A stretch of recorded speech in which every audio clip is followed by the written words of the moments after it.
Setsucon.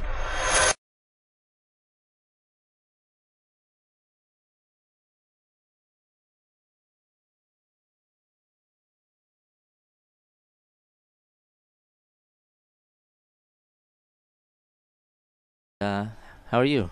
Doing great, having a great time. Wasn't quite prepared for the cold, but now I'm rocking my Penn State fleece, and so I feel properly warm. It's fancy.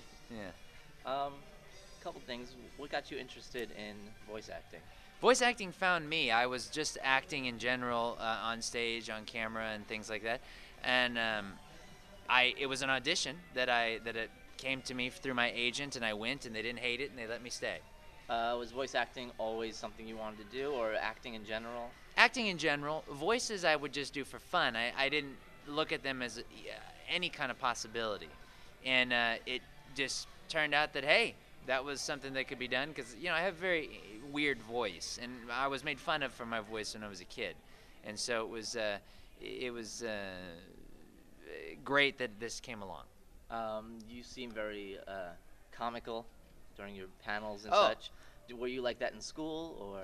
yeah. Well, I mean, yeah, it's because I have to deal with um, being around people, and so the way I do that is to try to engage people in fun and things like that. Or I'm the guy at the party that is cleaning up the whole time and make sure everyone has their stuff and their drinks because I don't know I'm in the business of people, but at the same time it's like I don't know what to do really, so I just fall back on what comes kind of naturally, I hope. And if acting or voice acting didn't work, did you have a backup plan, or? Well, I produce, and so I also shoot video. I pretty much can do every aspect of production, luckily, just over the years, not because I particularly wanted to, but it's because it's just whatever the necessity was at the time. So I have a few backup plans that hopefully I won't have to resort to. And what was your first voice acting experience? First voice acting experience was at Funimation in a show called Peach Girl. It was a very, very little, quick, boop, in and out anime. And then pretty much right after that, it went, full tilt boogie with leads and things like that. And how do you think you've improved since your first few voice acting? I think I've improved with having the hopefully an understanding of how to interact with professionals more, and what and kind of the social graces that it takes to engage someone in this industry, and also hopefully I've developed a good work ethic to where I can sustain in the industry and continue to grow as an artist and as a professional and make this a lifelong journey. And what has been your favorite project that you've done? Favorite project that I've done? That's a tricky one because I have a lot of favorites because being in this business that is also a passion, everything is a blast to work on. Most recently was working on Star Trek Continues with Vic Mignogna and working on that production. We've got a lot of great people that are well known in the sci-fi world and in geekdom, if you will. And it's a high quality production that I'm very, very happy to be a part of and can't wait to see where it goes. So you've done writing, directing, and producing. Mm-hmm. How are those compared to voice acting? They're all a little bit different. They all stem from knowledge of all of those things helps each other. So knowledge of editing helps me craft a film when I'm shooting it. Knowledge of writing and music helps me get timing and anime down. And so they all kind of exist together in a different way, and kind of they're in the same ballpark, but they just play different roles on the field. Is there any one that you prefer over another?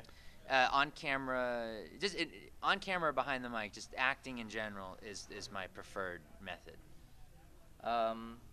Any advice for anybody pursuing a career? As far as advice for people that want to get into voice acting, it's such a fickle, crazy thing. I mean, there's no set way to get in. There's no set way for success or failure or anything like that. I mean, well, the only thing that I can tell you is the guaranteed success to failure is to not try. If you don't try, guaranteed you're going to fail. So I guess at the end of the day is try. Yeah. You sing, you play guitar. Are there any other hobbies that you have? I love getting to the gym. I love working out and trying to stay fit. Video games, watching movies, and watching bad movies too. So everything. Um, Projects coming up. Well, we just wrapped literally 2 days ago on Star Trek Continues, so that's going to be an ongoing process as we get it ready to show the public and also get our next episode together. TeamHaberkorn.com, my fan club, is always, every day I'm dealing with that fan club to try to make it bigger and better. We just joined. We support AHS, which is the Acadiana Humane Society. It's a no-kill animal shelter. We just joined with St. Jude's as another charity that we support. So we're trying to do some good and bring fun to people that join. And we really want to get the word out and let people know that everyone that joins, everything that they send our way monetarily through membership or through merchandise that they buy, a portion goes to support these charities. So it's a way to give something and get something. And so we hope people really catch on with that. When did your popularity actually hit you? Like, where were you? What were you doing when you're like, oh wow, I didn't realize I'd be this big? I was in a restaurant and someone was sitting next to me, a little girl, and she was drawing, and she was at a different table, and I look at her drawing and it looked like one of the characters that I had voiced, a lead. And I look at her and she looks at me, and I say, oh, who is that? And she goes, it's Yamato from Suzuka. And I go, oh, that's me. And just her face lit up and she couldn't believe it, and she wanted a picture and an autograph and things like that. I think that's when it started to hit. And then, getting recognized at just the oddest places like Best Buy, the airport, Disneyland, all these places that, because you're a voice actor, you figure, well, people are they're not going to know your face, but it happens frequently, and it's never annoying. It's never annoying unless I'm sleeping or taking a shower and it's early in the morning. But generally, it's very pleasant. You seem to have a lot of knowledge on older culture, like you did the Lone Ranger. Yeah. This, voice acting thing with the people. Is that something that you've always been into, or? No, I just feel like, specifically in regards to radio drama stuff, they're not so prevalent anymore. So they don't have a ton of modern scripts nowadays. So you have to pull from there. But I just like to research stuff that I like, whether it's old or new or middle-aged or young or whatever. It's just, if I like it, no matter what era it's from. And so I just try to keep an open mind, and age ain't nothing but a number. Is your music styles or what you listen to very eclectic also? Yeah, I try to listen to a little bit of everything because it's all a learning experience, I feel like, and it's all something that you can, you can learn from and help create a better artist within. He's a little guy. And I'm there for some of them, and I'm not there for others. And so you have to channel that somehow. You've got to find a way to not let it bum you out, because I've got to keep going. I've got to keep doing my thing, and knowing that I'll be there when I can. And I come in a lot. I come in every month. But it's very difficult because I've got to go where the work is. And so that's why I'm out in LA. Very hard decision to move out to LA because it would take me away from family that I needed to be near. And so I woke up one day and sometimes you have songs that just kind of, they come to you and you've got it. And sometimes it takes weeks to get songs out. And this is a song that came out right when I woke up pretty much. And I've had maybe 3 songs that do that.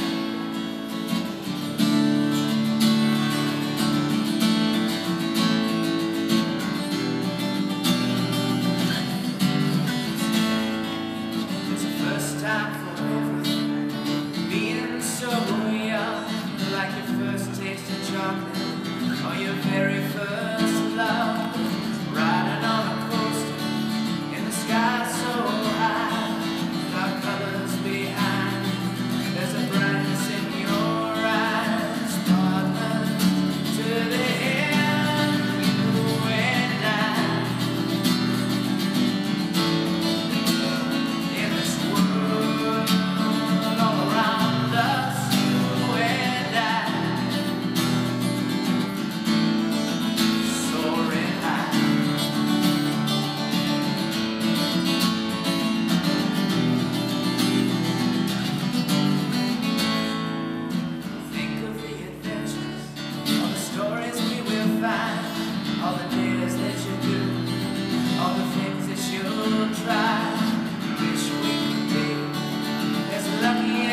out sometime this summer. So it's coming. We'll see.